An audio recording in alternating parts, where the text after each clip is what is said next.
This very well may be the greatest cover-up in history. And I really do mean the biggest cover-up that we've ever seen. So with everything happening in Greece right now, it really reminded me, with all the unalive bodies around the whole world in the millions, maybe billions. They would say billions didn't live there, where would the corpse be? Right here. And we have catacombs all over the earth, conveniently trying to say they happened around 1800, 1700, but Rome was the first century. The first century that not many people know was a time that even the movies could not recreate. And I got a really big feeling that it wasn't 1800s and 1700s, but they're all done in the first century. But the question is, what in the world happened in this first century? Let me take you on a little ride where a biblical prophecy meets massive cataclysms all over the earth, because Rome was all over the earth. So the catacombs are 1 mile to 6 miles deep. There are certain locations around the earth that might have 4, 5, 6, 10 million bodies in them alone. But why would the graveyards be so full, and why would they take all these bones and go through all the work to decorate them? You saw the cross, right? Oddly enough, you'll see crosses and other religious icons across all the catacombs on the earth. I don't know about y'all, and this may be speculation, but that tells me there's something very spiritual happening right here. So what do we know happened in the first century? Of course we know about Pompeii, where I believe millions were turned to stone in a very second, and I believe the date that we had on was 79 AD. I think that's very, very close, probably the best estimate they've ever made in their life, because the thing closest to the truth. Because besides the destruction from the volcano, there were many other scenes affecting the Romans in this time, as well as all the people on the earth, especially the Christians. 70 AD is where many of the Hebrews and many of the Christians felt forsaken, because it's the time that Jerusalem was ransacked, overthrown, and all religious temples destroyed. This was the Great Siege of Jerusalem, when they destroyed the second temple of God. And Roman historian Josephus, who also wrote the crucifixion of Jesus, spoke about this very day.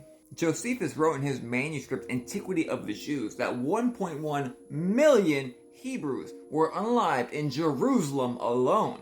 He also wrote that very, very few were able to escape, and this actually reminds me of the warnings of the churches that were and are in Asia Minor, where certain churches was said to have 10 days of tribulations and they'll be okay. So already we have a historical amount of bodies all being laid up. So we're just getting started, and already we're having a historical amount of bodies pile up. And again, under our feet, under churches, under chapels, we have bones of billions of people. I believe it is billions. But wait, it really does go deeper, no pun intended. And by the way, shout out to this traveler right here and this traveler for the clips that I'm using. And of course, I've showed you before how the founders of this world took it upon themselves to add 1,000 years to buildings and other things.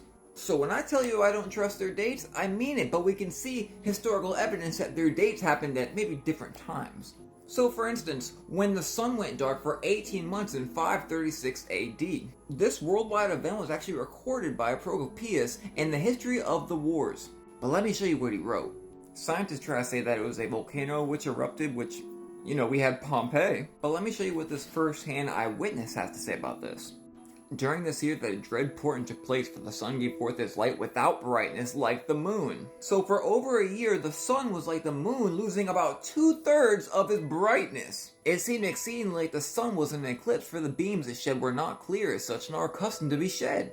But hear me with this one, and it says, from the time which it happened, men were free neither from war, nor pestilence, nor anything that leadeth to unalive. Are y'all following me right now? And he said the sun went dark for over a year, and the entire time the sun was dark, like an eclipse, men were free neither from any kind of unaliving.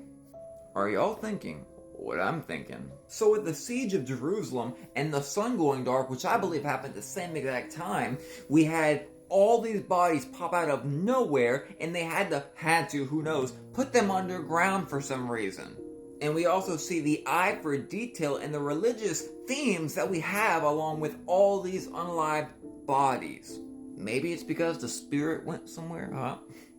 And look guys, we're barely brushing over the top. That's what the 3-hour documentary is for, which is coming very soon. But what really happened in our past in the first century? Because what was written by Procopius was the same exact thing written by Josephus. And keep in mind that Josephus wrote a lot more than what I'm saying right now. A key detail that he wrote about was heavenly armies fighting and destroying Rome. Josephus has said he was a first-hand witness of this. And I know you're thinking right now, when did this supposedly happen? 70 AD. And of course we have 70 AD also being the time frame that all the 7 churches of Asia Minor were destroyed. So let me know what you think. Do you think the catacombs are possibly from a huge cataclysm that happened not too long ago?